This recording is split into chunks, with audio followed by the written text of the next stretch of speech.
तो जो sudden cardiac arrest हो रहे हैं, इसके पीछे का मूल कारण जो है, वो मूल कारणों में से एक कारण, यद्यपि बहुत से कारण हो सकते हैं, डायबिटीज भी हो सकता है, कोलेस्ट्रॉल का बढ़ा हुआ होना भी हो सकता है, आपके लिपिड्स अगर प्रॉपर नहीं है तो भी हो सकता है, बट उसमें से उतने कारणों में से एक जो बड़ा कारण है, वो कारण है विटामिन डी की डेफिशिएंसी। विटामिन डी की डेफिशिएंसी। कल मैंने आपसे एक बात बताई थी, मैंने आपसे कहा था कि कैल्शियम अगर शरीर में पर्याप्त मात्रा में नहीं होगा तो आपके हार्ट के कॉन्ट्रैक्शन और रिलैक्सेशन, इन दोनों में रिदम नहीं बनेगा।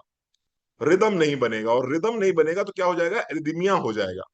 एरिदमिया हो जाएगा। एरिदमिया का मतलब ये हो गया कि दिल की धड़कन सामान्य नहीं है, दिल की धड़कन ऊपर नीचे हो रही है। ठीक है। अब सीन ये बनता है कि अगर मान लीजिए बॉडी में विटामिन डी नहीं है पर्याप्त मात्रा में, तो कैल्शियम क्या हो जाएगा? कैल्शियम बॉडी में ऑटोमेटिक कम हो जाएगा। और जब कैल्शियम आपकी बॉडी में ऑटोमेटिक कम हो जाएगा तो उससे क्या होगा? हाइपोकैल्सीमिया हो जाएगा। और हाइपोकैल्शियम कैल्सीमिया होने की वजह से क्या होगा कि आपके जो जो आपका इलेक्ट्रिक सिग्नल है हार्ट के, जो हार्ट के इलेक्ट्रिक सिग्नल हैं, वो क्या हो जाएंगे? वो गड़बड़ हो जाएंगे। तो हार्ट की रिदम कैसी हो जाएगी? हार्ट की रिदम गड़बड़ हो जाएगी। और हार्ट की रिदम अगर गड़बड़ हो गई तो ये कभी कभी कार्डियक अरेस्ट का कारण बन जाता है। मैं फिर से समझाने का प्रयास करता हूं। मैंने कल समझाया था कि कैल्शियम मसल्स के कॉन्ट्रैक्शन और रिलैक्सेशन को रेगुलेट करता है, उसके लिए रिस्पॉन्सिबल होता है। अगर बॉडी में कैल्शियम की मात्रा कम है तो आपके हार्ट के जो इलेक्ट्रिक सिग्नल्स हैं वो प्रॉपर नहीं रहेंगे। वो जब प्रॉपर नहीं रहेंगे तो जो आपका हार्ट है ये प्रॉपरली ना तो कॉन्ट्रैक्ट करेगा और ना ही प्रॉपरली रिलैक्स करेगा। और अगर ऐसा नहीं करेगा तो क्या होगा? एरिदीमिया हो जाएगा। और एरिदीमिया अगर हो जाता है तो ये कभी कभी क्या हो जाता है? ये आपके कार्डियक अरेस्ट का एक कारण बन जाता है। ठीक है साहब, बात समझ में आ गई आपको? कैल्शियम कौन लेके आएगा? विटामिन डी लेके आएगा। विटामिन डी नहीं लेंगे तो कैल्शियम अपना काम प्रॉपर नहीं कर पाएगा। दूसरा कारण है विटामिन डी के रिसेप्टर्स, यानी विटामिन डी को रिसीव करने वाले जो रिसेप्टर्स होते हैं, रिसेप्टर सेल जो होते हैं, ये आपको हार्ट की मसल्स में होते हैं। विटामिन डी को रिसीव करने वाले रिसेप्टर्स आपकी हार्ट की मसल्स के ऊपर होते हैं। और जब विटामिन डी पर्याप्त मात्रा में हार्ट को नहीं मिलता है तो हार्ट की जो कॉन्ट्रेक्टिबिलिटी है, यानी कि हार्ट का जो कॉन्ट्रैक्ट करना है, वो प्रॉपर तरीके से नहीं हो पाएगा। और ऐसे में जब कॉन्ट्रेक्टिबिलिटी कमजोर हो जाएगी, ऐसे में जब कॉन्ट्रेक्टिबिलिटी कमजोर हो जाएगी तो ये भी हार्ट फेलियर का एक कारण बन जाता है। ये भी हार्ट फेलियर का एक कारण बन जाता है। तो मैंने दो कारण दिए। एक तो विटामिन कैल्शियम के एब्जॉर्प्शन में विटामिन डी रिस्पॉन्सिबल होता है, और दूसरा चूंकि हार्ट मसल्स के ऊपर ही विटामिन डी के रिसेप्टर्स लगे होते हैं, अगर विटामिन डी पर्याप्त मात्रा में नहीं मिलेगा तो उसकी मसल्स प्रॉपर तरीके से कॉन्ट्रैक्ट नहीं कर पाएंगी, और वहां पर हार्ट फेलियर होने का चांसेस बढ़ जाता है। तीसरी बात, विटामिन डी की डेफिशिएंसी अगर होगी, विटामिन डी की डेफिशिएंसी अगर होगी तो renin angiotensin system over active हो जाएगा। एक बेसिकली रेनिन एंजियोटेंसिन सिस्टम होता है जो किडनी के माध्यम से रेगुलेट किया जाता है। रेनिन एंजियोटेंसिन सिस्टम होता है जो किडनी के माध्यम से रेगुलेट किया जाता है। अगर विटामिन डी बॉडी में कम होगा तो क्या होगा? ये ओवर एक्टिव हो जाएगा। और जब ये ओवर एक्टिव हो जाएगा तो उससे क्या हो जाएगा? उससे ब्लड प्रेशर बढ़ जाएगा। उससे ब्लड प्रेशर बढ़ जाएगा। जब भी रेनिन एंजियोटेंसिन सिस्टम बिगड़ता है, ओवर एक्टिव होता है, तो आपका ब्लड प्रेशर बढ़ना शुरू हो जाता है। और ब्लड प्रेशर बढ़ेगा तो क्या होगा? वेस्कुलर स्टिफनेस हो जाएगी, यानी कि वेसल्स जो हैं जहां पर ब्लड बहता है, वो वेसल्स कैसी हो जाएंगी? वो वेसल्स स्टिफ हो जाएंगी, और स्टिफ होने की वजह से सडन कार्डियक अरेस्ट हो जाता है। मेरी बात को आप रिलेट कर पा रहे हैं? जो आप देखते हैं ना, डांस करते करते एक आदमी अचानक से गिर गया, एक आदमी बॉलिंग कर रहा है, बॉलिंग करते करते अचानक से गिर गया, एक आदमी गाना गा रहा है, गाना गाते गाते अचानक से गिर गया। ये क्या हो रहा है? हो ये रहा है कि जिस समय वो गाना गा रहा है, जिस समय वो डांस कर रहा है, या जिस समय कोई भी वो एक्टिविटी कर रहा है, उस समय उसका ब्लड प्रेशर कैसा होगा? हाई होगा या लो होगा? हाई होगा। हाई होगा, बहुत बड़े सन्यासी सर, उसका ब्लड प्रेशर हाई होगा। अब अगर इसी के साथ साथ में विटामिन डी कम है तो रेनिन एंजियोटेंसिन सिस्टम और ऊपर बढ़ जाएगा। जब और ऊपर बढ़ जाएगा तो ब्लड प्रेशर और हाई हो जाएगा। जब ब्लड प्रेशर और हाई हो जाएगा तो जो वेसल्स हैं जो हार्ट को ब्लड सप्लाई कर रही हैं, वो वेसल्स कैसी हो जाएंगी, स्टिफ हो जाएंगी, कड़क हो जाएंगी, अकड़ जाएंगी, और ब्लड सप्लाई प्रॉपर नहीं हो पाएगी, और अचानक से आदमी को कार्डियक अरेस्ट हो जाता है। कार्डियक अरेस्ट हो जाता है। चलो और थोड़ा समझाने की कोशिश करते हैं। विटामिन डी की डेफिशिएंसी से क्या होता है, सिस्टमिक इन्फ्लेमेशन बढ़ जाता है। शरीर के अंदर एक एक ऐसी स्वेलिंग बढ़ जाती है, एक ऐसी सूजन बढ़ जाती है जो आपको दिखती नहीं है, जिसको हम बोलते हैं सिस्टमिक इन्फ्लेमेशन। कब होता है ये, विटामिन डी की डेफिशिएंसी में ऐसा होता है। और जब ये सिस्टमिक इन्फ्लेमेशन आ जाता है, जब मैं समझाने का प्रयास करूंगा आपको, जब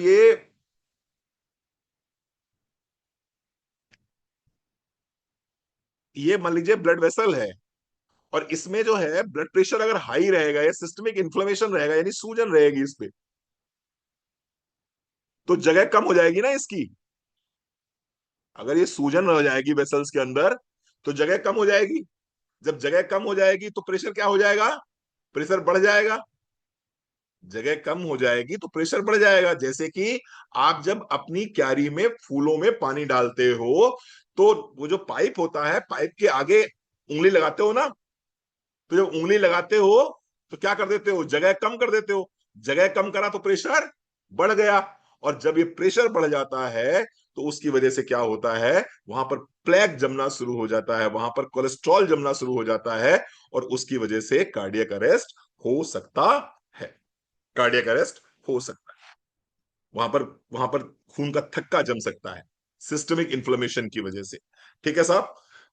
इसके साथ साथ में बाकी डायबिटीज अगर किसी को है, किसी को ओबेसिटी है, किसी को मेटाबॉलिक सिंड्रोम है, तो उसके लिए तो रिस्क रहता ही रहता है। इतनी बात समझाने के बाद में मुझे नहीं लगता प्रकाश बाबू कि आपको यह समझाने की जरूरत पड़नी चाहिए कि भैया कैल्शियम ले, D3 ले लिया करो। देखा जाए तो ट्रेनिंग तो मेरी यही कंप्लीट हो गई। सडन कार्डियक अरेस्ट के मैंने आपको 4 रीजन बताए, और 4 जो रीजन बताए वो साइंटिफिक रीजन बताए हैं।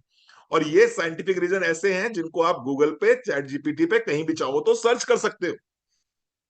और ये सारे के सारे कहां से हैं, विटामिन डी की डेफिशिएंसी से है। आप में से कोई नहीं चाहेगा, मैं भी नहीं चाहूंगा, पूरा परमात्मा भी नहीं चाहेगा, किसी को भी, दुश्मन को भी सडन कार्डियक अरेस्ट हो। तो सडन कार्डियक अरेस्ट से बचना चाहते हैं तो डायबिटीज को कंट्रोल में रखिए, नो डाउट। वेट को कंट्रोल में रखिए, मेटाबॉलिक सिंड्रोम को कंट्रोल में रखिए, लेकिन इसके साथ साथ में विटामिन डी की डेफिशिएंसी मत होने दीजिए, मत होने दीजिए। लेकिन दुर्भाग्य देखिए इस देश का, दुर्भाग्य देखिए इस देश का, कि आज की तारीख में जो WHO बोल रहा है, वो कह रहा है 60% लोग पूरे वर्ल्ड में विटामिन डी की डेफिशिएंसी से जूझ रहे हैं। 60% लोग विटामिन सी की डेफिशिएंसी से जूझ रहे हैं पूरे वर्ल्ड में। और हिंदुस्तान की अगर हम बात करें तो मेरा देश महान, 90%। ये डेटा है, ये डेटा है, 90%। 90% peoples are suffering with vitamin D deficiency. 90% peoples are suffering with vitamin D deficiency. Specially specially कौन से लोग, स्पेशली वो लोग जो एल्डरली हैं, स्पेशली वो लोग जो जो धूप में नहीं निकलते हैं, स्पेशली वो लोग जो सनस्क्रीन बहुत ज्यादा लगाते हैं, स्पेशली वो लोग जो पूरी तरह से ढक के रखते हैं अपने आप को। 90%, 90%। अब मेरा तीसरा सवाल आपसे, पहला सवाल मेरा था कि सडन कार्डियक अरेस्ट के कारण क्या हो सकते हैं। दूसरा सवाल मेरा था कि क्या आपको पता है हिंदुस्तान में कितने परसेंट लोग विटामिन डी की डेफिशिएंसी से जूझ रहे हैं। और तीसरा मेरा सवाल था, आपको पता है आपकी बॉडी में विटामिन डी कितना है। आपको पता है आपकी बॉडी में विटामिन डी कितना है। शायद नहीं, शायद नहीं। मोस्ट ऑफ द लोगों को अभी नहीं पता है कि उनकी बॉडी में विटामिन डी कितना है। वो तो जब डॉक्टर के पास जाएंगे और डॉक्टर से कहेंगे कि मुझे ये प्रॉब्लम हो रही है, तो डॉक्टर कहेगा कंप्लीट ब्लड काउंट करा लीजिए, सीबीसी करा लीजिए, सीबीसी के साथ में विटामिन डी करा लीजिए, विटामिन B12 करा लीजिए, KFT करा लीजिए, LFT करा लीजिए। तब जाके आपको समझ में आता है कि अरे विटामिन डी तो 12 है, विटामिन डी तो 7 है, विटामिन डी तो 13 है। विटामिन डी तो 25 है। तब समझ में आता है आपको। कविता जी, आपने करवाया है, बहुत बहुत बधाई हो आपको। कितना निकला आपका? ज्यादातर लोगों का विटामिन डी डेफिशिएंसी रहती है। ठीक है साहब, चल आगे बढ़ते हैं। अब समझते हैं विटामिन डी को। विटामिन डी को देखिए, 24 है। इसका मतलब क्या हुआ कविता जी? इसका मतलब ये हुआ कि आपने मेरी बात को सिद्ध कर दिया कि 90% लोगों में विटामिन डी की डेफिशिएंसी होती है। ये अगर 50 से कम भी है तो भी आप डेफिशिएंट है। मिनिमम 50 होना चाहिए, मिनिमम 50 होना चाहिए। और नहीं है, जितने बैठे हो ना, 160 इनमें से किसी को भी नहीं। 50 से ऊपर तो मुझे नहीं लगता किसी का होगा, किसी का होगा। चलिए आइए आगे बढ़ते हैं अपनी ट्रेनिंग में। तो सबसे पहले विटामिन डी।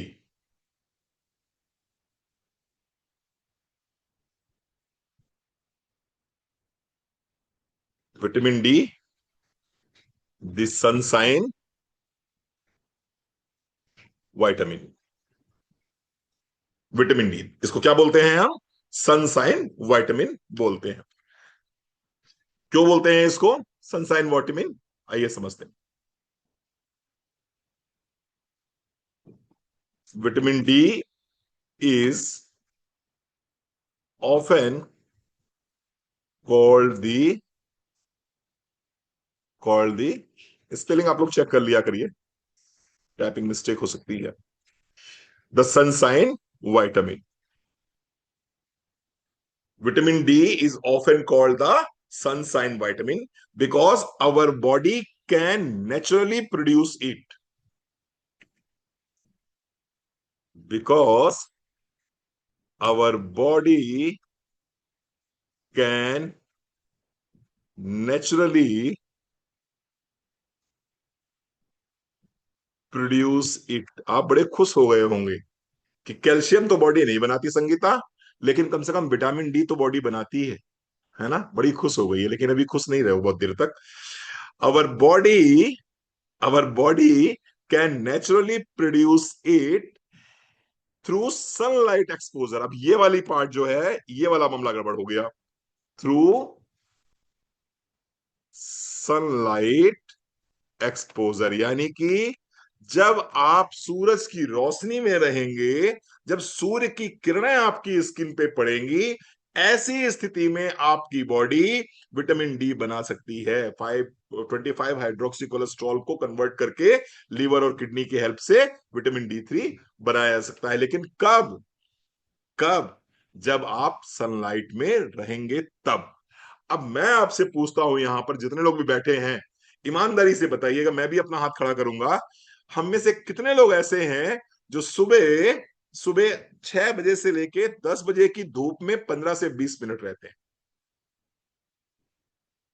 नहीं रहती हो रीना, तभी तो तुमने मैसेज डाला है हमको। अगर रहती होती तो मैसेज ना डालती, है ना? हम में से कितने लोग ऐसे हैं जो सुबह 6 बजे से लेके दोपहर 10 बजे तक 20 मिनट, कम से कम मिनिमम 20 मिनट धूप में रहते हैं? तो जितने ये मी लिख के आ रहे हैं, जितने ये मी लिख के आ रहे हैं कि सर हम रहते हैं, मेरा आपसे दूसरा प्रश्न है, आप कपड़े पहन के रहते हैं या कपड़े उतार के रहते हैं? बड़ा रफ क्वेश्चन है, बड़ा ग्रॉस क्वेश्चन है, लेकिन प्लीज उसको उस तरह से मत लीजिएगा। आप आप जब भी धूप में जाते हो सुबह 8 से 10 के बीच में, तो वो जो गोरी गोरी मैम्स होती हैं, वो कहाँ, इंग्लैंड में जो पाई जाती हैं, अमेरिका में जो पाई जाती हैं, जो कनाडा में पाई जाती हैं, उस तरह से लेते हो धूप, या फिर पूरा ओढ़ बेड़ के लिए? पद्मजा जी, गलत तो नहीं कह रहा हूं? थोड़ी सी, थोड़ा सा ग्रॉस वर्ड है, लेकिन सच्चाई तो ये है कि भाई अगर आप धूप में निकलते भी हो तो कैसे निकलते हो? विद क्लॉथ से निकलते हो, विद क्लॉथ से निकलते हो। और विद क्लॉथ्स निकलते हो तो सनलाइट आपकी स्किन पे डायरेक्टली पड़ी ही नहीं। जब सनलाइट आपकी स्किन पे डायरेक्टली पड़ी ही नहीं, तो आपकी स्किन के नीचे जो 25 हाइड्रोक्सी कोलेस्ट्रॉल है, वो कैसे कन्वर्ट होगा विटामिन डी में? नहीं कन्वर्ट होगा। कुछ लोग कहेंगे रणवीर सर हम तो ऑफिस जाते हैं, और जब ऑफिस जाते हैं तो स्कूटी से जाते हैं, तो स्कूटी से तो जाते हो, लेकिन मुंह पे क्या लगा के जाते हो? मुंह पे क्या लगा के जाते हो? सनस्क्रीन। क्योंकि अगर धूप में निकलोगे तो क्या हो जाएगा? गोरा रंग कैसा हो जाएगा? हाँ, बिल्कुल सही पहचाना आपने। गोरा रंग काला पड़ जाएगा। इसलिए आप जब धूप में निकलते हो तो पूरा सनस्क्रीन लगाते हो। सिर्फ सनस्क्रीन नहीं लगाते हो, वो जो यहां यहां तक आंखों से बांध बांध के कपड़ा बांधते हैं जो फीमेल्स वाला, तो पूरा मुंह, आंखें आंखें दिखती रहती हैं, पूरा मुंह आप ढक के निकलते हो। तो टैनिंग से तो बच जाते हो, सनबर्न से तो बच जाते हो, लेकिन विटामिन सी डी की डेफिशिएंसी आपको होना स्टार्ट। सहमत है मेरी बात से आप? अगर मैं अपनी बात करूं या अपनी मिसेस की बात करूं या अपनी मम्मी की बात करूं, पापा की बात नहीं करूंगा, पापा तो निकलते हैं खैर, लेकिन अगर मैं अपनी बात करूं, मैं, मेरी मिसेस और मेरी मम्मी, हम तीन में से एक भी व्यक्ति ऐसा नहीं है जिसने पिछले, शायद मैं सोच सकता है 2 4 6 महीने हो गए होंगे कि 15 20 मिनट भी हम लोग धूप में निकले हो, धूप में निकले हो, ऐसा नहीं है। प्रैक्टिकली पॉसिबल नहीं है। और प्रैक्टिकली पॉसिबल अगर ये नहीं है, तो उससे क्या होगा? उससे विटामिन डी की डेफिशिएंसी होगी ही होगी। और विटामिन डी की डेफिशिएंसी होगी तो क्या होगा? आइए उस पर बात करते हैं। तो कैसे समझाएंगे आप? In today's fast paced life style, in today's fast paced, in today's fast paced life style, people spend most of their time, people spend most of their time indoors। सही बात है। ज्यादातर लोग कहां रहते हैं? इंडोर्स में रहते हैं। और स्पेशली मैं बात करूं अगर कोविड के बाद की, तो कोविड के बाद तो 99% लोग जो है इंडोर्स में ही रहने लगे हैं। स्पेशली मैं शहरी जनता की बात कर रहा हूं। मैं अर्बन जो पॉपुलेशन है उसकी बात कर रहा हूं वंदना जी। मैक्सिमम लोग कहाँ रहते हैं? वो इंडोर्स रहते हैं। ज्यादातर अपार्टमेंट कल्चर आ गया है, छोटे छोटे से दरबे बने हुए हैं, और हम लोग दरबों में ही अपना रहते हैं। कब निकलते हैं? शाम को। अगर निकलते भी हैं वॉक करने या जॉगिंग करने, तो शाम को निकलते हैं, उस समय सनलाइट हमारी नहीं रहती है, नहीं रहती है फ्रीक्वेंटली। इसके साथ साथ में और क्या करते हैं? फ्रीक्वेंटली हमारे यहाँ सनस्क्रीन यूज होने लगी है।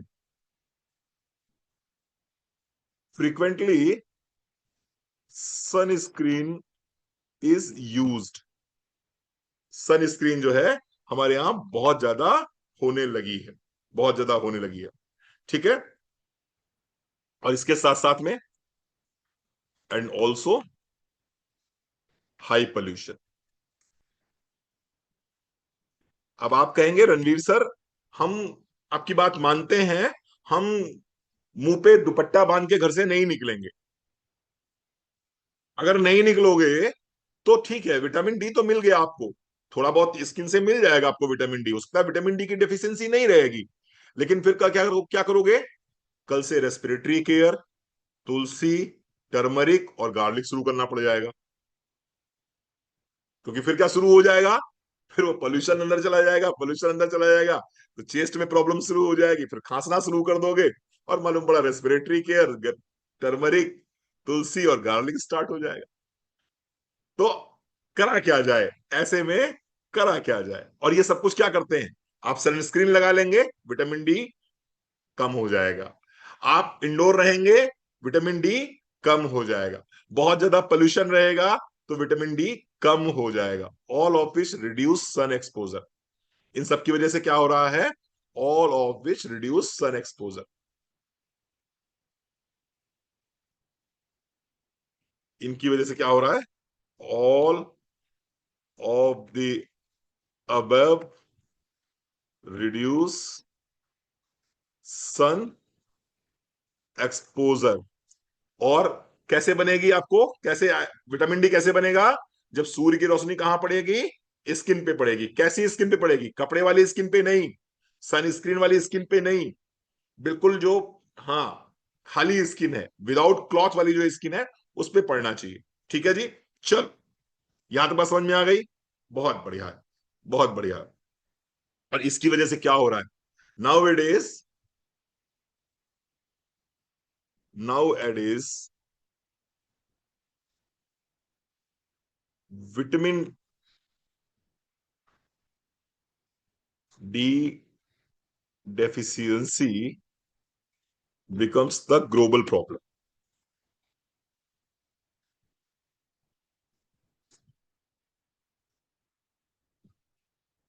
Becomes the global problem. तो आज की तारीख में क्या हो रहा है, विटामिन डी की डेफिशिएंसी जो है ग्लोबल प्रॉब्लम बन चुकी है, ग्लोबल प्रॉब्लम बन चुकी है। चलो अभी हम बात करेंगे functions of vitamin D. Vitamin D के फंक्शंस क्या है, फिर धीरे धीरे हम समझेंगे उसको, पूरे सिम्टम्स भी समझाएंगे आपको, और आज आपको फिर हम बताएंगे 10 सिम्टम्स। ध्यान दीजिएगा, बहुत जरूरी होते हैं सिम्टम्स को समझना, क्योंकि सिम्टम्स के आधार पर ही सामने वाले की आप नीड को एनालिसिस कर पाते हो। तो सिम्टम्स को समझना बहुत जरूरी है। तो पहले समझेंगे functions of vitamin D. Number एक, पहला फंक्शन क्या है, calcium absorption, calcium absorption and bone health. समझदार लोग हैं आप लोग, समझ सकते हो। विटामिन डी कैल्शियम को एब्जॉर्ब करने में हेल्प करता है। विटामिन डी कैल्शियम को आपकी हड्डी तक पहुंचाने में हेल्प करता है। अगर विटामिन डी बॉडी में कम रहेगा तो कैल्शियम आपकी हड्डी तक नहीं पहुंचेगा, और इससे क्या होगा, आपकी बोन हेल्थ खराब हो जाएगी, आपका स्केलेटन सिस्टम खराब हो जाएगा। ठीक है साहब, समझ में आ गया, समझ में आ गया। विटामिन डी अगर पर्याप्त मात्रा में रहेगा आपकी बॉडी में, ध्यान दीजिएगा, फिर से समझिए इस बात को, विटामिन डी अगर आपकी बॉडी में पर्याप्त मात्रा में रहेगा सन्यासी सर, तो आपकी इंटेस्टाइन से कैल्शियम और फास्फोरस दोनों अच्छे से एब्जॉर्ब होंगे।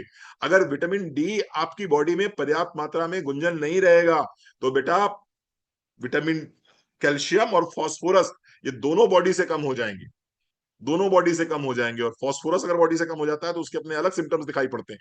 ठीक है, कैल्शियम कम हो जाएगा, मैंने कल बताया ही था आपको। तो अगर चाहते हैं कैल्शियम और फास्फोरस जो है संतुलन में रहे बॉडी में, तो विटामिन डी आपके लिए बहुत जरूरी है, पहली चीज। ठीक है, आइए दूसरी चीज समझते हैं, इम्यून सिस्टम सपोर्ट। मैं बहुत शॉर्ट में लिखवा रहा हूं आपको, बाकी आप अपनी भाषा में लिख लीजिएगा। Immune system support, immune system support मतलब it activates infection fighting white blood cells, it activates infection fighting WBC।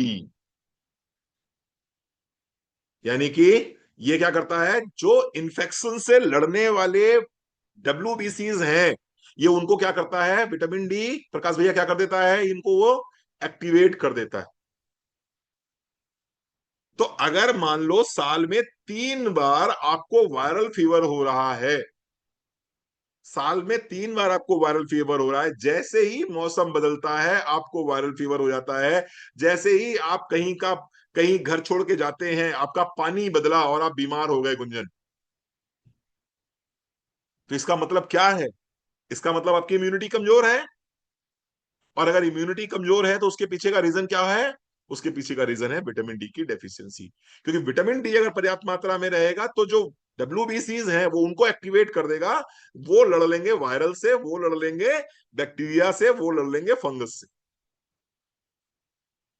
तो टी सेल्स और मैक्रोफेजेस बेसिकली ये एक्टिवेट करता है दो तरह के सेल्स को, टी सेल्स जो हमारे इम्यूनिटी सेल्स होते हैं, टी सेल्स, और मैक्रोफेजेस, इन दोनों को एक्टिवेट कर देता है, जिससे कि आपका इम्यून सिस्टम अच्छा रहता। ठीक है जी, चलो तीसरी बात करते हैं, मसल स्ट्रेंथ। तीसरा होगा मसल स्ट्रेंथ।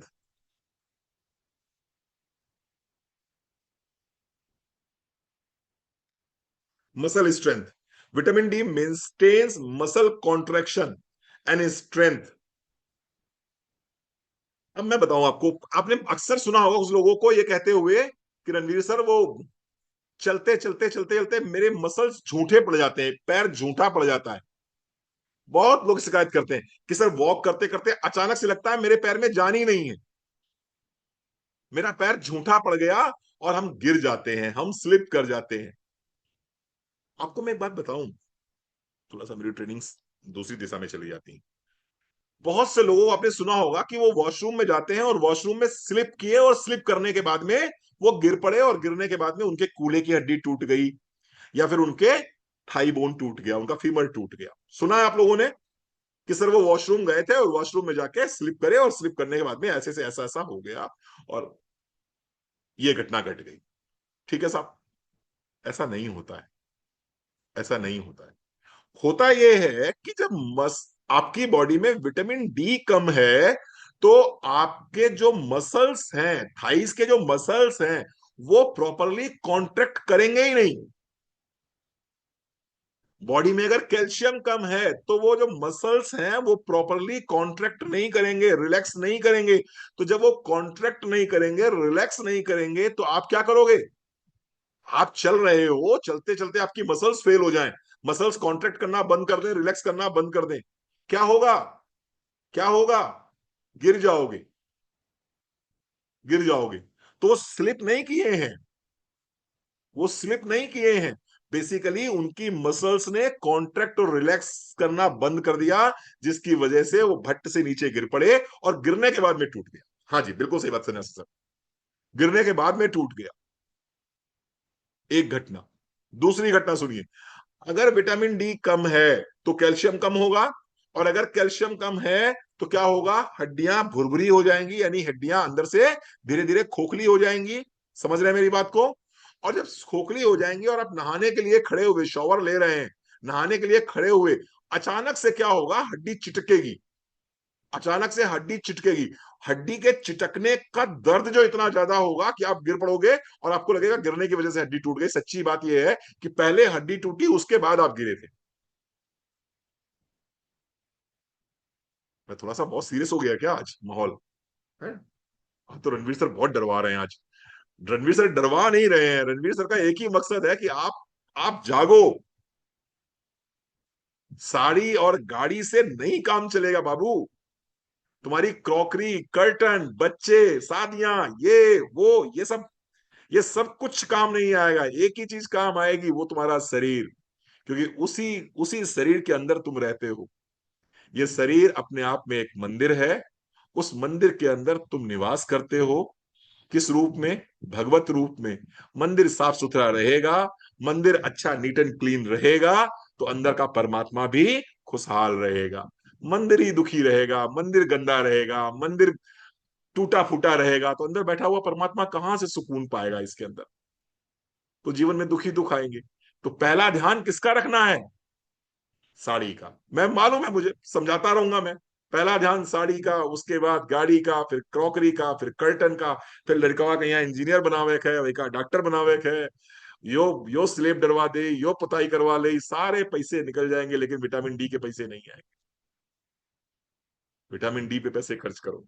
चलो आगे बढ़ते हैं, आगे बढ़ते हैं। चौथी चीज, तो मसल स्ट्रेंथ के लिए क्या चाहिए आपको? विटामिन डी चाहिए। चौथा फंक्शन क्या है? Mood and brain health. Mood and brain health. Mood and brain health. Research shows vitamin D support serotonin. Research shows, ये मैं लिखवा दे रहा हूं जो चीज आपको याद नहीं रख पाए। Research shows vitamin D supports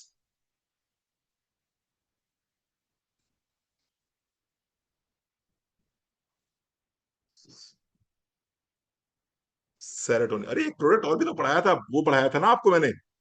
हाँ, भूल गए उसको पढ़ा बताना। प्रोबायोटिक भी तो पढ़ाया था आप लोगों को। तो mood and brain health, research shows vitamin D support serotonin. और सेरोटोनिन किसे बोलते हैं हम लोग? सेरोटोनिन किसे बोलते हैं? सेरोटोनिन को दूसरा नाम क्या है आबादी साई? बताओ, बोलो भाई बोलो। आसाक कलवानी बताओ। सब पीएचडी लोग बैठे हो। हाँ जी, केसी, केसी का फुल? हाँ, हैप्पी हार्मोन। बहुत बढ़िया, very good, very good Renuka मिस्त्री, वेरी गुड। तो सेरोटोनिन क्या है? हैप्पी हार्मोन है। और हैप्पी हार्मोन किसकी किसकी प्रेजेंस में बन पाएगा ये? विटामिन डी की प्रेजेंस में बन पाएगा। कहां पर बनता है ये हैप्पी हार्मोन? 95% सेरोटोनिन कहां बनता है? बोलो बोलो बोलो बोलो, बहुत बढ़िया बहुत बढ़िया, very good very good very good. Harsha, तुम कहाँ सोती रहती हो? पद्मजा जी ध्यान दीजिए इसका, ये बता रही है लीवर में बनता है। अच्छा, ये ब्रेन वाला कौन गया? ब्रेन में नहीं बनता भैया, हैप्पी हार्मोन गट में बनता है। पढ़ाते हैं तुम लोग, याद क्यों नहीं करते हो? किताबें खोल के देखते क्यों नहीं हो? मैं बंद कर दूंगा पढ़ाना लिखाना तुम लोगों को। गट में बनता है। अभी जिस दिन गट हेल्थ पढ़ाई थी, उस दिन बताया था ना कि 95% सेरोटोनिन हैप्पी हार्मोन आपकी गट में बनता है। गट में बनता है। और ये कब बनेगा? जब विटामिन डी मौजूद होगा बॉडी में। तो इसलिए जिन लोगों को आ, विटामिन डी की डेफिशिएंसी रहती है, जिन लोगों को विटामिन डी की डेफिशिएंसी रहती है, ऐसे लोगों को डिप्रेशन और एंजाइटी बहुत ज्यादा रहता है। डिप्रेशन एंड एंजाइटी बहुत ज्यादा रहती है। किसको रहेगी डिप्रेशन और एंजाइटी बहुत ज्यादा? जिन लोगों की बॉडी में विटामिन डी की डेफिशिएंसी है। विटामिन डी की डेफिशिएंसी होने की वजह से सेरोटोनिन पर्याप्त मात्रा में बन नहीं पाता। सेरोटोनिन को बोलते हैं हैप्पी हार्मोन। हैप्पी हार्मोन नहीं बनेगा तो डिप्रेशन और एंजाइटी आपको रहेगा ही रहेगा। ठीक है साहब। और पांचवा रीजन क्या है? पांचवा रीजन है metabolism and hormones. And hormones, metabolism and hormones. ठीक है। Vitamin D also impact insulin sensitivity and thyroid function. Vitamin D also impacts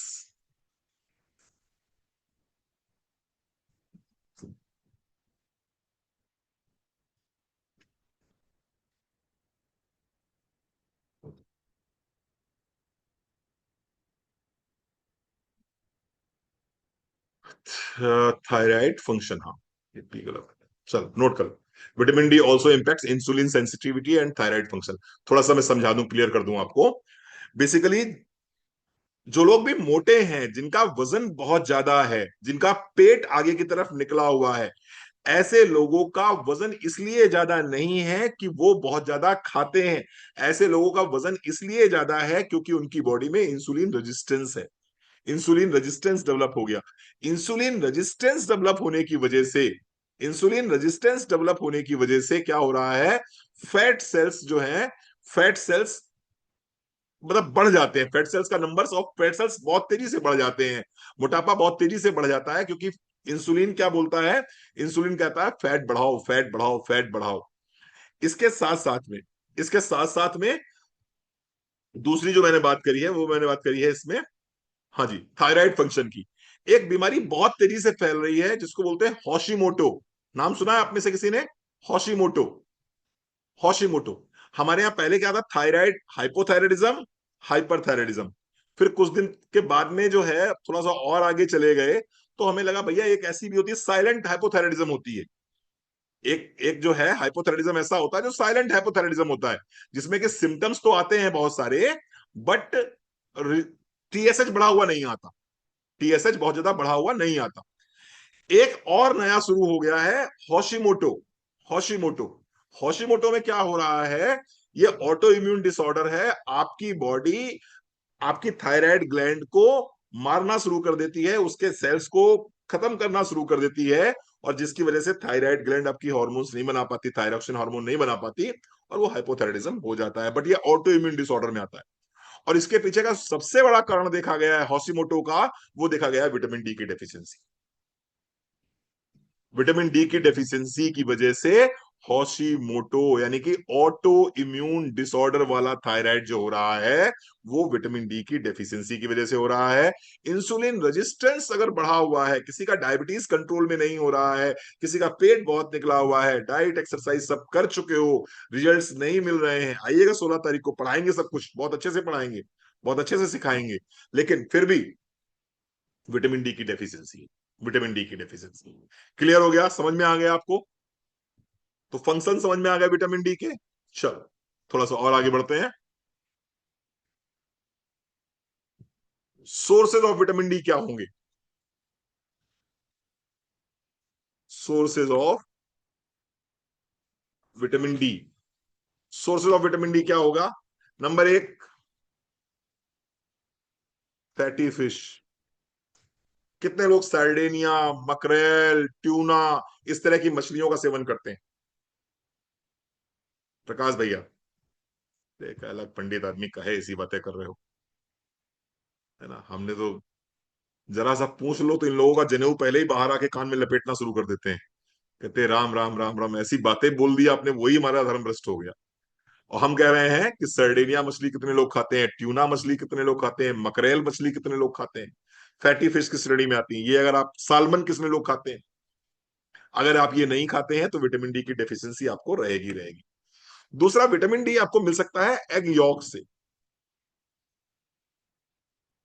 egg York से आपको विटामिन डी मिल सकता है, मिल सकता है। तीसरा, आपको जो फोर्टिफाइड मिल्क आता है,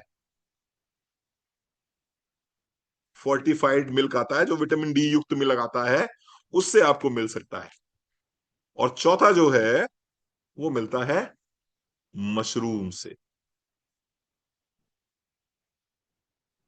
मशरूम्स, मशरूम, ये चार चीजें होती हैं जहां से हमें विटामिन डी थोड़ी बहुत मात्रा में मिल सकता है, मिल सकता है। ठीक है साहब, चलो, अब हमारे पास दो ऑप्शन फिर आ गए कि रणवीर सर, कौन सा वाला विटामिन डी अच्छा होता है? विटामिन D2 अच्छा होता है या विटामिन D3 अच्छा होता है? विटामिन D2 अच्छा होता है या विटामिन D3 अच्छा होता है?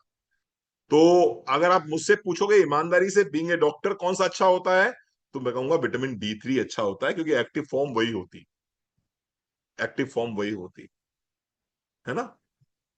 लेकिन फिर आप कहोगे सर वो लाल वाला निशान, उसका क्या करें? उसको मत देखो, उसको मत देखो, वरना उसको देखोगे तो जिंदगी नहीं जी पाओगे। दही खाते हो नहीं खाते हो? खाते हो, खाते हो दही, अरुणा जी खाते हो ना, अरुणा चंडक, दही खाते हो ना? डोसा, इडली खाते हो नहीं खाते हो? मैं डीप में नहीं जाऊंगा वरना खाना छोड़ दोगे। ठीक है, जो ये कहते हैं ना लाल वाला निशान, मैं उनके लिए बोल रहा हूँ ये। दही खाते हो, डोसा खाते हो, इडली खाते हो, शहद खाते हो, उनसे इतने नखरे नहीं है, सारे नखरे विटामिन डी के साथ में है। ठीक है, उसके बाद में सिल्क की साड़ियां पहनते हो नहीं पहनते हो पद्मजा जी? आपके पास तो बहुत सारी रखी होंगी, है? अभी तो बेटी की शादी करी है आपने। सिल्क की साड़ियां पहनते हो? कैसे बनता है सिल्क, यूट्यूब पे सर्च करना आज जरा, गूगल पे सर्च कर लेना, और फिर सारी साड़ियां जो है मुझे भेज देना, यहाँ पर मेरे एड्रेस पे भिजवा देना। क्योंकि आप तो पहनोगे नहीं अगर देख लिया आपने तो। यूट्यूब पे आपने सर्च कर लिया और देख लिया कि ये साड़ियां कैसे बनती हैं, फिर आपके बस की बात तो है नहीं, फिर आप तो पहनोगे नहीं, फिर उन्हें भिजवा देना कहीं ना कहीं, किसी को दान कर देना, चलो मुझे मत भिजवाना। ठीक है, वो आप करोगे नहीं, क्यों? क्योंकि उसमें पैसा लगा है, सिल्क की साड़ियों में बहुत पैसा लगता है, इसलिए वो नहीं करोगे आप। नखरे कहाँ दिखाओगे?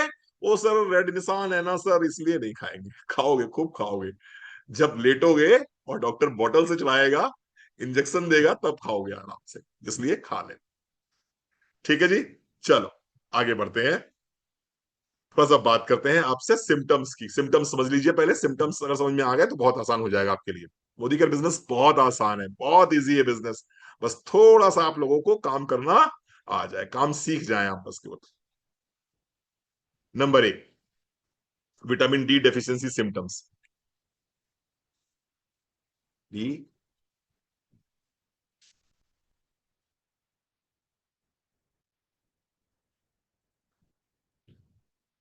Vitamin D deficiency symptoms.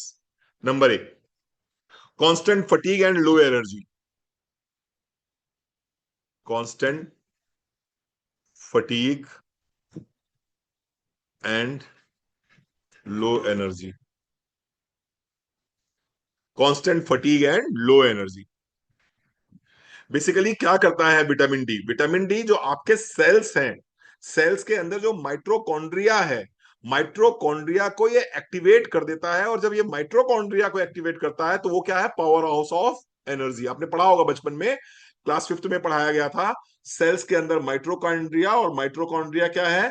Power house of, power house of energy. तो ये क्या करता है? ये माइट्रोकॉन्ड्रिया को एक्टिवेट कर देता है विटामिन डी। तो क्या होगा? उसके अंदर जो ग्लूकोज है वो बर्न हो जाएगा और आपको ऊर्जा मिल जाएगी। लेकिन अगर विटामिन डी की डेफिशिएंसी होगी तो क्या होगा, वो माइट्रोकॉन्ड्रिया एक्टिवेट नहीं होगा, सेल्स के अंदर जो ग्लूकोज पड़ा हुआ है वो पड़े पड़े क्या करेगा, वो खराब हो जाएगा, वो खराब हो जाएगा। ठीक है जी साहब। तो constant fatigue and low energy रहेगी अगर आपने विटामिन डी की डेफिशिएंसी है तो। ठीक है। चल, दूसरा सिम्टम, मतलब समय भी कम रहता है, bone and joint pain. Bone and joint pain, अगर विटामिन डी नहीं होगा तो क्या होगा, विटामिन डी नहीं होगा तो क्या होगा, विटामिन डी नहीं होगा तो आपके शरीर में कैल्शियम का एब्जॉर्प्शन कम हो जाएगा।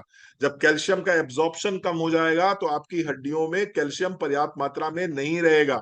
जब कैल्शियम पर्याप्त मात्रा में नहीं रहेगा तो क्या होगा, बोन्स आपकी वीक हो जाएंगी और आपको ज्वाइंट पेन होना शुरू हो जाएगा, शुरू हो जाएगा। ठीक है साहब। तो जनरली जो आर्थराइटिस के केसेस आते हैं, जो स्पॉन्डिलाइटिस के केसेस आते हैं, यहां पर विटामिन डी बहुत इंपॉर्टेंट रोल प्ले करता है। ठीक है। तीसरा, फ्रीक्वेंट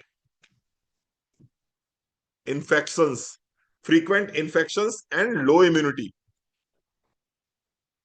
अगर बार बार आपको इन्फेक्शन हो रहे हैं और आपका इम्यून सिस्टम वीक है, साल में 3 बार आप बीमार पड़ जाते हो, तो इसका बड़ा सिंपल सा मतलब है कि आपकी बॉडी में पर्याप्त मात्रा में विटामिन डी नहीं है। आपको अपना विटामिन डी जरूर चेक कराना चाहिए, जरूर चेक कराना चाहिए। चलिए चौथा,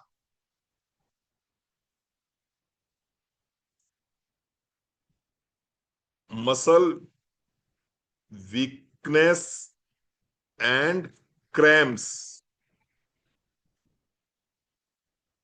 अगर आपको मसल्स में वीकनेस है और मसल्स ढीली पड़ रही हैं, आपको ऐसा लग रहा है कि यहां से मसल्स ढीली पड़ रही हैं, तो निश्चित रूप से आपको चेक करना चाहिए। प्रोटीन तो जरूर चेक करिए कि प्रोटीन पर्याप्त मात्रा में ले रहे हैं कि नहीं ले रहे हैं, लेकिन इसके साथ साथ में विटामिन डी भी चेक करिए, क्योंकि विटामिन डी क्या करता है, ये आपकी मसल्स को मेंटेन रखता है, मसल्स को मेंटेन रखता है। तो अगर मसल्स वीक हैं, मसल्स वीक हैं और क्रैम्प्स बार बार आ रहे हैं, बार बार, जैसे मैंने बताया था कल, टिटेनी हो रहा है, टिटेनी यानी कि एक जगह पर ऐंठ जाना, कोई चीज ऐंठ जा रही है और फिर रिलैक्स नहीं हो रही है, जिसे बोलते हैं टिटैनी। तो टिटैनी अगर हो रहा है तो फिर विटामिन डी की डेफिशिएंसी हो सकती है, हो सकती है। ठीक है जी। चल, आगे number 5, mood swings, depression and anxiety. Mood swings, depression and anxiety. अगर मूड स्विंग्स हो रहे हैं, डिप्रेशन हो रहा है, एंजाइटी हो रही है, तो कहीं ना कहीं विटामिन डी की डेफिशिएंसी हो सकती है, कहीं ना कहीं कैल्शियम की डेफिशिएंसी हो सकती है। क्योंकि मैंने बताया आपको कि हैप्पी हार्मोन किसकी किसकी मौजूदगी में बन पाएगा, विटामिन डी की मौजूदगी में बन पाएगा। विटामिन डी अगर पर्याप्त मात्रा में नहीं है तो फिर मूड स्विंग्स, डिप्रेशन और एंजाइटी होना लाजमी है, लाजमी है। ठीक है जी। आगे बात करते हैं,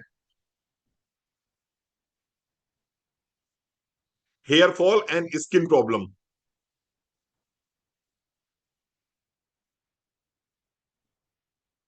अगर स्किन पे ड्राइनेस बहुत ज्यादा है, अगर स्किन पे ड्राइनेस बहुत ज्यादा है, इसके साथ साथ में अगर आपको बाल गुच्छों में टूट रहे हैं, बहुत से लोग आपको मिलेंगे ऐसे बोलते हैं सर कि हमारा हेयर फॉल इतना ज्यादा हो रहा है, इतना ज्यादा हो रहा है कि ऐसे बालों पे हाथ लगाते हैं और हाथ में 2 4 10 बाल आ जाते हैं। इसको बहुत ज्यादा हो रहा है, रीना को अभी मैंने सिर्फ बताया था, मैंने कहा आज की ट्रेनिंग में आके बैठ जाना आकर। तो क्या होगा कि आपके बाल अगर गुच्छों में टूट रहे हैं, पूरे के पूरे एकदम गुच्छों में बाल टूट टूट आ रहे हैं, तो ये क्या क्या बता रहा है, ये बता रहा है विटामिन डी की डेफिशिएंसी है। आपने सारे प्रीमियम शैम्पू लगा लिए, आपने सब कुछ, रणवीर सर का वो स्किन और हेयर हेल्थ वाला प्रोग्राम भी अटेंड कर लिया, सब शैम्पूज लगा के देख लिए, सारे मल्टीविटामिन खा के देख लिए और कहीं असर नहीं पड़ रहा है, विटामिन डी चेक करिए, विटामिन डी की डेफिशिएंसी निश्चित रूप से आपको होगी ही होगी। जो थकान बहुत ज्यादा लग रही है, उसके पीछे का बहुत बड़ा कारण क्या है, विटामिन डी की डेफिशिएंसी हो सकती है। ठीक है। तो बालों में स्पेशली मैं कहूंगा जिसको भी बाल बहुत ज्यादा टूट रहे हैं, हाँ स्किन भी ड्राई बहुत ज्यादा होगी, बिल्कुल कविता जी, स्किन ड्राई हो रही है, बाल बहुत ज्यादा टूट रहे हैं, तो आपको क्या करना होगा, आपको विटामिन डी और कैल्शियम अपनी डाइट में शामिल करना होगा, अपनी डाइट में शामिल करना होगा। ठीक है जी, चलो आगे बढ़ते हैं। जनरली कोई भी घाव जो है, कोई भी अगर चोट लग जाती है किसी को, तो वो चोट कितने दिन में सही हो जानी चाहिए, 7 दिन के अंदर सही हो जानी चाहिए। लेकिन अगर मैं छोटी मोटी चोट की बात कर रहा हूं, एक्सीडेंट की बात नहीं कर रहा हूं, स्लो वाउंड हीलिंग। लेकिन अगर मान लीजिए कोई चोट आपको लगी है और 7 दिन हो गए हैं, और 7 दिन हो गए हैं और अभी भी चोट सही नहीं हुई है, तो इसके दो कारण हो सकते हैं, दो तीन कारण हो सकते हैं इसके। पहला कारण तो ये हो सकता है कि आपको डायबिटीज है, पहला कारण तो ये है कि आपको डायबिटीज है, इस वजह से आपको वोंड हीलिंग नहीं हो रही है। दूसरा कारण ये है कि आपकी बॉडी में प्रोटीन पर्याप्त मात्रा में नहीं है। अगर प्रोटीन की डेफिशिएंसी होगी तो भी आपका घाव जो है जल्दी भरेगा नहीं, स्लो वुंड हीलिंग होगी, स्लो वुंड हीलिंग होगी। और तीसरा कारण क्या है, तीसरा कारण है कि आपकी बॉडी में विटामिन डी की डेफिशिएंसी होगी, आपकी बॉडी में विटामिन डी की डेफिशिएंसी होगी। ठीक है जी, चल 8वां कारण देखते हैं, ओबेसिटी एंड वेट गेन। कुछ लोग तो बहुत खुश हैं, अपनी अपनी फोटोएं डाल रहे हैं, उनकी फोटो पूरे इंडिया में मूव कर रही हैं, मैं इतना था, मैं इतना हो गया, मैं इतना था, मैं इतना हो गया, है ना। लेकिन कुछ ऐसे भी लोग हैं जो बेचारे कह रहे हैं कि सर मैंने तो बहुत कुछ करके देख लिया, मेरा तो अपनी जगह से हिलने का नाम ही नहीं ले रहा है। हम तो भूखों भी मर के देख लिए, 2-2 घंटे पसीना बहा के भी देख लिए, सब कुछ करके देख लिए, मुश्किल कहीं 1 आध किलो कम होता है तो 2-1 महीने बाद जो है वो 2-4 किलो ऊपर निकल जाता है। तो अगर वेट गेन और ओबेसिटी की प्रॉब्लम किसी को हो रही है, तो निश्चित रूप से इसके पीछे का मुख्य कारण है इंसुलिन, इंसुलिन। और विटामिन डी जो है वो क्या कर रहा है, वो इंसुलिन को काम करने से रोक रहा है। यानी इंसुलिन रेजिस्टेंस कौन पैदा कर रहा है, वो विटामिन डी पैदा कर रहा है। विटामिन डी की डेफिशिएंसी में हो क्या रहा है, कोर्टिसोल ज्यादा रिलीज हो रहा है, कोर्टिसोल रिलीज होगा, फैटी लिवर आएगा, फैटी लिवर आएगा, इन्फ्लेमेशन, लो ग्रेड इन्फ्लेमेशन होगा, अगेन फिर वो इंसुलिन रेजिस्टेंस, और फिर वेट वेट बढ़ना शुरू हो जाएगा। तो विटामिन डी जो है डायरेक्टली जो है रेगुलेट कर रहा है इंसुलिन रेजिस्टेंस, इंसुलिन हार्मोन को भी, और दूसरा कॉर्टिसोल को भी। तो कॉर्टिसोल और इंसुलिन दोनों जो है विटामिन डी से कनेक्शन में है। तो विटामिन डी की डेफिशिएंसी हुई, इंसुलिन रेजिस्टेंस हो गया, विटामिन डी की डेफिशिएंसी हुई, कॉर्टिसोल बढ़ गया, कॉर्टिसोल बढ़ेगा, वेट बढ़ेगा, इंसुलिन रेजिस्टेंस होगा, वेट बढ़ेगा। ठीक है जी, चलो।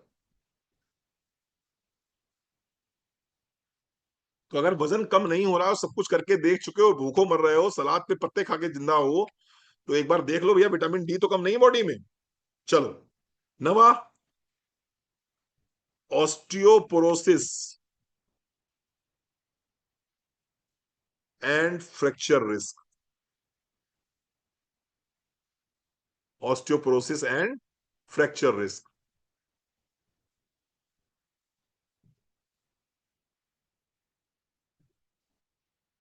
अगर विटामिन डी बॉडी में कम है, कैल्शियम कम एब्जॉर्ब होगा, कैल्शियम कम एब्जॉर्ब होगा, हड्डियां खोखली हो जाएंगी, हड्डियां खोखली हो जाएंगी, उसी को बोलते हैं ऑस्टियोपोरोसिस। ऑस्टियोपोरोसिस हो जाएगा, फ्रैक्चर रिस्क बढ़ जाएगा, फ्रैक्चर रिस्क बढ़ जाएगा, फिर क्या होगा, वो सब आपको पता है, वो आपको बताने की जरूरत नहीं है। ठीक है साहब, चलो 10वां,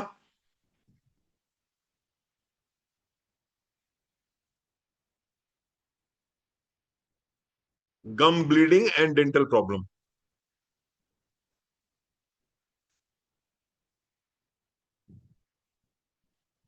आज पता नहीं मेरे पास कौन आया, मुझे याद नहीं आ रहा, किसी ने कहा कि सर मुझे गम से जो है बहुत ब्लीडिंग हो रही है और बहुत ज्यादा खून निकल रहा है मेरे मसूड़ों से। और मैंने उसको यही सजेस्ट किया था, मैंने कहा भैया आपकी बॉडी में कैल्शियम कम है, आपकी बॉडी में विटामिन डी थ्री कम। कैल्शियम और विटामिन डी थ्री को अपनी डाइट में शामिल कीजिए, निश्चित रूप से आपको इसमें आपको आराम मिलना स्टार्ट हो जाएगा। तो ये मैंने आपको कुछ सिम्टम्स बताए हैं, ये मैंने आपको कुछ सिम्टम्स बताए हैं। सोल्यूशन क्या है, व्हाट इज द सोल्यूशन। मैं कितना भी आपसे कहूं कि कल सुबह आप सूरज के सामने 15 से 20 मिनट बैठेंगे, आप कहेंगे सर बच्चों को स्कूल कौन भेजेगा, आप भेजेंगे। मैं कहूंगा आप जो है 15 से 20 मिनट 8 से 10 के बीच में सूर्य की रोशनी में बैठ जाइएगा, आप कहेंगे हस्बैंड को ऑफिस कौन भेजेगा, आप भेजेंगे, मैं क्यों भेजूंगा भैया, भेजोगे तो आप ही। तो मैं क्या सोल्यूशन दे सकता हूं, मैं सोल्यूशन ये दे सकता हूं कि पहली बात तो खाने पीने का ध्यान रखिए, अच्छे से खाने पीने का ध्यान रखिए। और दूसरा सोल्यूशन है vitamin D3 capsule. Vitamin D3 capsule, 1 capsule in a day after meal. After meal क्यों खाया जाता है ये कैप्सूल, आफ्टर मील क्यों खाया जाता है ये कैप्सूल? आफ्टर मील इसलिए खाया जाता है ये कैप्सूल क्योंकि ये फैट सोल्यूबल विटामिन है। बहुत बढ़िया प्रीति जी, ये फैट सोल्यूबल विटामिन है, तो ये खाली पेट नहीं खाया जा सकता है। जब भी कुछ आप खाएंगे जिसमें फैट होगा और उस समय आप ये कैप्सूल खाएंगे तो निश्चित रूप से ये बहुत लाभ देता है, बहुत लाभ देता है। मैं आपको अपना, अगर मैं अपना पर्सनल आपको एक्सपीरियंस शेयर करूं विटामिन D का, तो मुझे सर्वाइकल स्पॉन्डिलाइटिस अक्सर हो जाया करता था, अक्सर मुझे ये पेन हो जाया करता था। और फिर वो पेन किलर्स वगैरह और फिर नर्वाइन टॉनिक्स वगैरह, फिर उससे हम इसको ठीक करते थे।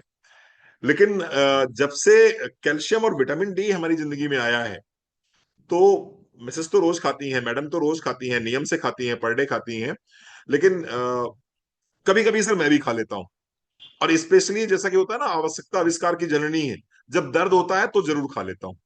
और जब याद आ जाता है, जब दर्द होता है तो याद भी आ जाता है कि विटामिन D नाम की कोई दुनिया में चीज भी है, तो फिर मैडम से मांग के खा लेते हैं, मेरा विटामिन D कहाँ है, मेरा कैल्शियम कहाँ है। तो आप में से जितने भी लोग यहाँ बैठे हैं, जिनको जिनको हाँ, जिनको अगर हड्डियों में दर्द है, जिनको सर्वाइकल स्पॉन्डिलाइटिस की प्रॉब्लम है, जिनको कमर में दर्द है, मैं कमर दर्द के लिए स्पेशली बोलना चाहूंगा आपको, बहुत सी महिलाएं यहाँ बैठी हुई हैं जिनको लो बैक पेन रहता है, जिनको कमर में दर्द रहता है, जिनको कमर में दर्द रहता है, और वो दुनिया भर का ट्यूब और दुनिया भर का मूव और दुनिया भर का स्प्रे स्प्रे सब लगा के देख चुके हैं। एक्सरे कराते हैं, एक्सरे में कुछ निकल के नहीं आता है, MRI कराएंगे, MRI में कुछ निकल के नहीं आता है, लेकिन लेकिन दर्द रहता है कमर में आपको। तो कमर दर्द को अगर आप जड़ से खत्म करना चाहते हैं तो कैल्शियम और विटामिन D3 को कम से कम 3 महीने जरूर खा लीजिए, कम से कम 3 महीने जरूर खा लीजिए। वेरी गुड पठान मैम, बहुत बढ़िया बात है। अभी दूसरी चीज मुझसे फिर सुनिए आप। दूसरा चीज क्या है कि मैक्सिमम लोग ये कहते हैं कि रणवीर सर हमने साल में 3 महीने विटामिन D3 खाया,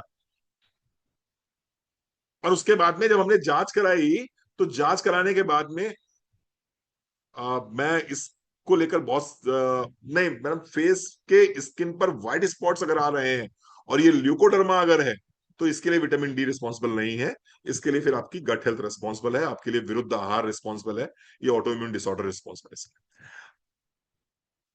तो मैं बात कर रहा था कि अगर अगर मान लीजिए विटामिन D है, विटामिन D 3 महीने आपने खाया और 3 महीने खाने के बाद में आपने जांच कराई और जांच कराने के बाद में आपके लेवल्स वही आए और आपने कहा रणवीर सर हमने 3 महीने बाद जांच कराई है और हमारे लेवल्स वही आए हैं, तो बिल्कुल भी घबराने की जरूरत नहीं है। आप 3 दिन भी छोड़ दोगे विटामिन D3, आपके लेवल वहीं पहुंच जाएंगे। आप 3 दिन भी छोड़ दोगे, आपके लेवल्स वहीं पहुंच जाएंगे। तो आपको ये विटामिन D3 कैसे खाना है, परमानेंट खाना है। कैल्शियम कैसे खाना है, परमानेंट खाना। बहुत ज्यादा करो तो 3 महीने में 15 दिन के लिए छोड़ सकते हो, बस इतना ही पर्याप्त है। या तो अपनी लाइफ स्टाइल सही कर लो, लाइफ स्टाइल अगर सही नहीं कर रहे हो तो मैक्सिमम 15 दिन के लिए छोड़ सकते हो, अदरवाइज कैल्शियम और विटामिन D3 आप नहीं छोड़ सकते।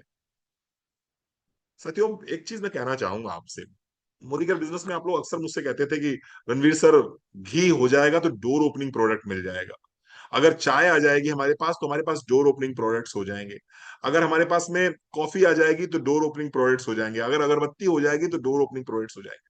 और आपने बहुत प्रयास किया है, खूब आप घी बताया लोगों को, खूब आपने मस्टर्ड ऑयल बताया, राइस ब्रान ऑयल बताया, आपने खूब आपने अच्छे से बताया, अगरबत्ती बताया, है ना, चावल बताए, सब कुछ बताया, लेकिन उससे उससे रिजल्ट आए नहीं, उतने अच्छे रिजल्ट नहीं आए जितने अच्छे आ सकते थे।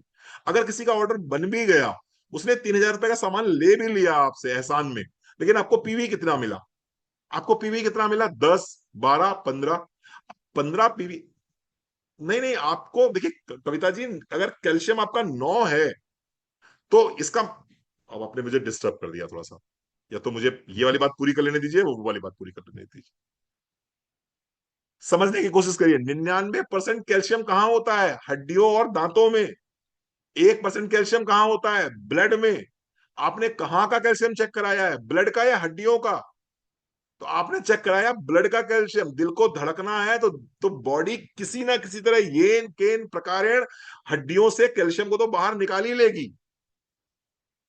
तो ब्लड में कैल्शियम तो जनरली आपको बराबर मिलेगा ही मिलेगा, वो 9 मिलेगा आपको, 8.5 के ऊपर कैल्शियम मिलेगा, वहां इशू नहीं है। इशू ये है कि हड्डियां तो खोखली हो रही हैं, वो समझिए।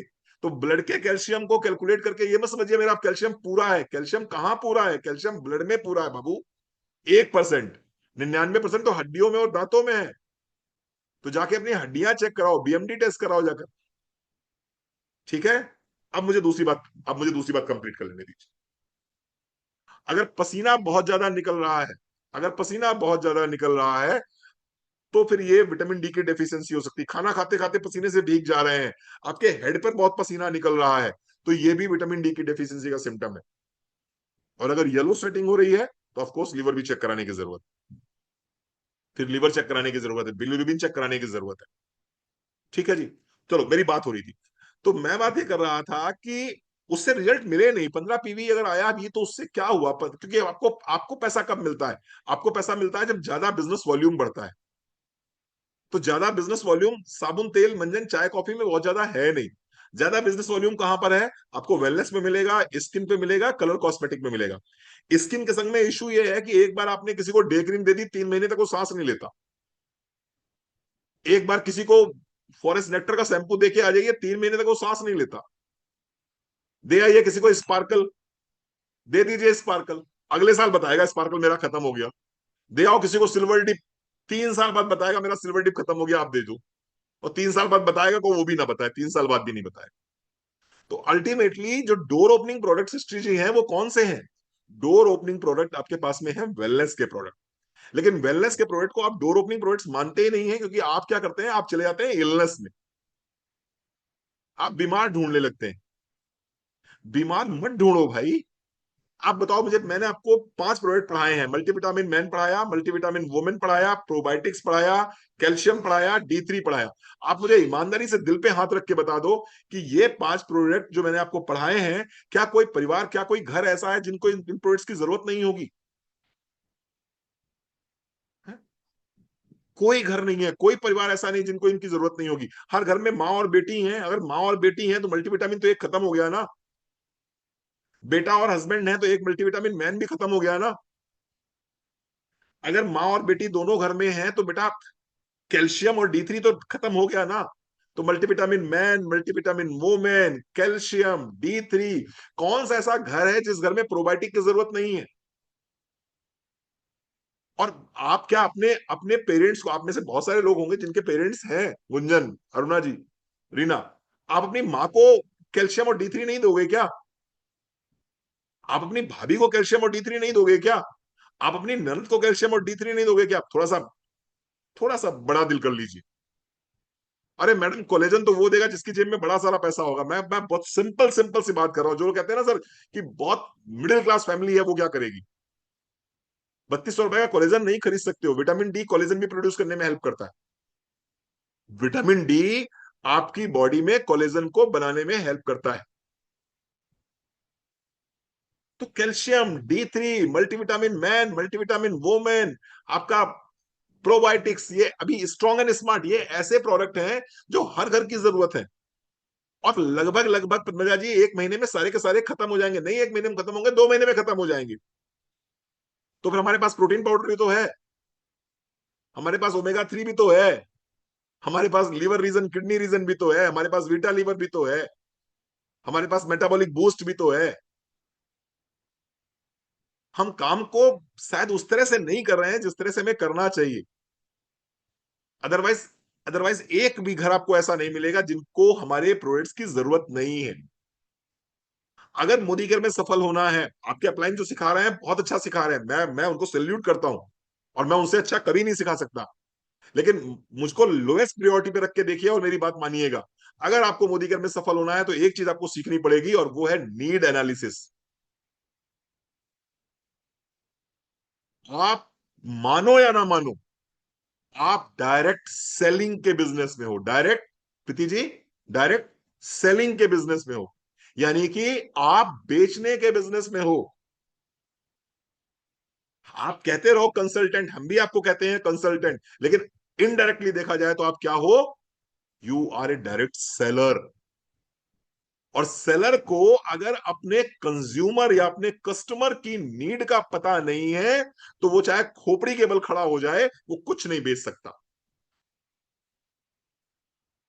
और आपको नीड का पता होना जरूरी नहीं है, आपको नीड को क्रिएट करना जरूरी है। मैंने विटामिन डी की नीड क्रिएट करी है आपके पास में आज।